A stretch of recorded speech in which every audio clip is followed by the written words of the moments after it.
ఆ ఒక్క criminal meant of mind ఉండడంతోనే ఈ అంతా లోతుగా టెక్నాలజీ యూజ్ చేసుకుంటూ ఈ పైరసీలో ఇన్వాల్వ్ కావడం జరిగింది. ఎప్పుడు పోలీస్ ఆమె వెంబడపడినారు, ఎప్పుడు ఫిలిం ఇండస్ట్రీ అప్రమత్తం అయింది.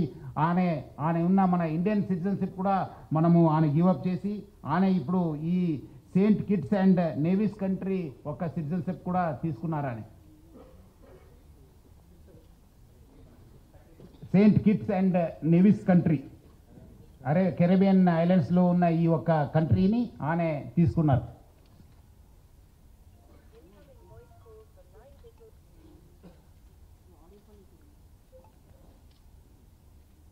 అదేవిధంగా ఆమె అక్కడ ఫ్రాన్స్లో ఉంటూ మొత్తము Netherlands, Switzerland, USA, Thailand, France, దుబాయ్లో బాగా తిరిగేవాళ్ళు.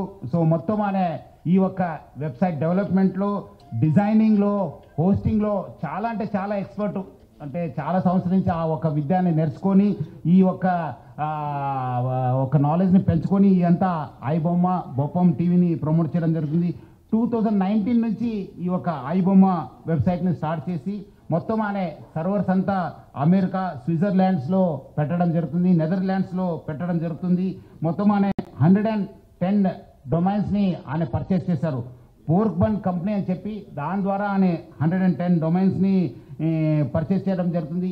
ఒక్క డొమైన్ను మనం బ్లాక్ చేస్తే నెక్స్ట్ ఇంకోటి డొమైన్ ఓపెన్ చేసేది. సో ప్రతిదాన్ని కూడా ఒక లింక్ పెట్టుకుంటూ ప్రతిదాన్ని కూడా ఒక స్కీమ్ పెట్టుకొని అని ఒక పైరసీ ర్యాకెట్ని చేయడం జరుగుతుంది.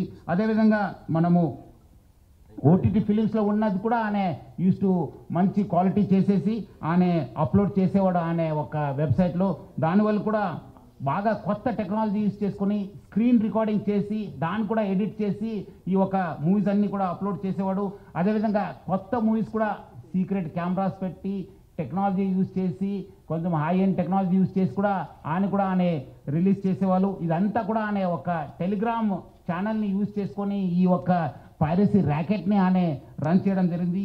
సో దాన్ని వీళ్ళు ఎవరెవరు ఉన్నారు ఆయనకి ఈ ఒక స్కీమ్లో ఎవరెవరు హెల్ప్ చేశారనే పైన కూడా మనము లోతుగా ఆయనను పోలీస్ కస్టడీ తీసుకొని మనము ఇన్వెస్టిగేట్ చేయడం జరుగుతుంది. మొత్తం ఆయన ఈ ఒక ఫిలిం చూపించడం ఒక ఎత్తు అయితే ఇంకోటి వైపు ఈ ఆన్లైన్ బెట్టింగ్ నడిపించారు. మీరందరూ కూడా తెలుసు, లాస్ట్ 2020 నుంచి ఎప్పుడు ప్రపంచవ్యాప్తంగా కోవిడ్ వచ్చింది. అప్పుడు చాలామంది బయట రాలేకపోయారు, చాలామంది ఇంట్లో ఉండి ఈ ఒక మూవీస్ చూడడము, ఓటీటీ సబ్స్క్రిప్షన్ తీసుకోవడంతో చాలా మనకు కాస్ట్ ఎక్కువ కావడంతో మనము మూవీ రేట్స్ కూడా ఎక్కువ కావడంతో అదేవిధంగా వీళ్ళందరూ కూడా ఒకటే ప్లాట్ఫామ్ పైన ఈ అన్ని కూడా తీసుకురావడం జరిగింది. ఒకటే వేదిక పైన వచ్చి అంటే is mostly an aggregator for all the platforms. మనం ఒకసారి ఆ ప్లాట్ఫామ్కి వెళ్ళి ఈ ప్లాట్ఫామ్ చేసే బదులు ఈ వెబ్సైట్కి వెళ్తే ఒకటే మనం ప్లాట్ఫామ్ పైన అన్ని చూసుకోవచ్చు అని చెప్పి ఒక అడ్వాంటేజ్తోని ఆయన ఈ has started popularising is this thing. మొత్తం ఈ వాట్సాప్ ఫార్వర్డ్స్, సోషల్ మీడియాలో ఈ ఐబొమ్మ అనే ఒక వెబ్సైట్ని ఆయన బాగా ప్రమోట్ చేయడం జరిగింది. ఇప్పుడు మీరు ఒకసారి ఆయన వెబ్సైట్ని విజిట్ చేసిన తర్వాత ఇమీడియట్లీ ఒక రీడైరెక్ట్ ఒక యాప్ వచ్చింది, ఒక నోటిఫికేషన్ వచ్చింది. That goes to the gaming and betting apps. అక్కడ ఇమీడియట్లీ పబ్లిక్ని అందరు కూడా ఆకర్షించడానికి ఆయన use to promote this betting apps. అదేవిధంగా దానివల్ల కూడా చాలా డబ్బులు సంపాదించారని చెప్పి తెలుస్తుంది. సో దానికి ఎవరెవరు ఎంత డబ్బులు సంపాదించారు, ఎక్కడెక్కడ డబ్బులు అనే ఇది చేశారనే పైన కూడా యూజ్ చేశారనే పైన కూడా మనము లోతుగా ఇన్వెస్టిగేట్ చేయడం జరుగుతుంది. ఇది ఒకటి ఫిలిం చూపిస్తాము ఒక ఎత్తు అయితే ఈ dark side is using it for criminal side. ఇవన్నీ కూడా ఆయన ఉన్న డాటాను అందరూ కూడా ఆయన వాడుకోవడం అనేది చాలా అంటే పబ్లిక్కి చాలా నష్టం జరిగింది. ఈరోజు ఆయన ఏదో ఒక ఫ్యూ క్రోర్స్ చేసి ఉంటారు కానీ thousands of crores has been lost of public. దీనివల్ల చాలా వేల కోటిలో నష్టం కావడం జరిగింది. చాలామంది సైబర్ క్రైమ్స్ గురి కావడం జరిగింది. చాలామంది సుసైడ్ చేసుకున్నారు. చాలామంది ఫ్యామిలీస్లో ఇది ఒక చాలా బాధ కలిగించావు ఈ బెట్టింగ్ యాప్స్. దాన్ని ఆయన ప్రమోట్ చేయడం జరిగింది.